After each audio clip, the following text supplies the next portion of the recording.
Fired White House Communications Director Anthony Scaramucci described President Donald Trump as a compassionate person on Monday but said he should have condemned neo-Nazis in his initial statement about the violence in Virginia.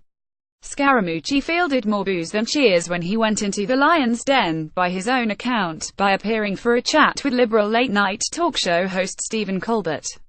In one of his first public appearances since being fired by Trump after just 10 days in the job following a lewd telephone interview with The New Yorker magazine, Scaramucci punted questions about Trump's culpability for not condemning neo-Nazis and white supremacists following a deadly rally on Saturday in Charlottesville, Virginia.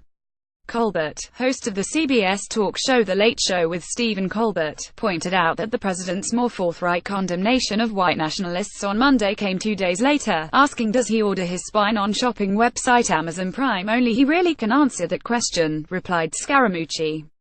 The former White House official insisted Trump was a compassionate person, a contention that drew booing from the studio audience, which led Colbert to implore, "Don't boo him for being the messenger." But Scaramucci took issue with the administration's failure to condemn extremist views such as white supremacy, saying what I don't like is the toleration of it.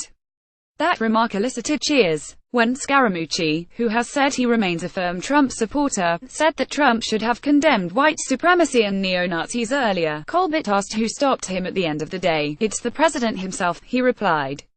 Scaramucci's July 31 ouster followed comments he made to The New Yorker, which included a profanity-laced attack against then White House Chief of Staff Reince Priebus and Trump's chief strategist, Steve Bannon. Of Bannon, he told Colbert, "If it was up to me, he would be gone," adding that he thought Bannon was behind many of the leaks coming out of the White House. As to his short-lived tenure, Scaramucci reflected, "I didn't think he'd last too long, but I thought he'd last longer than a carton of milk." After the taping, Scaramucci posted on Twitter that he went into the Lion's Den but only came out with a few scratches and was still standing, adding, "I appreciated the opportunity." He told Colbert he would recommend that Trump do the show, saying, "I think it's been great." Editing by Chris Michaud.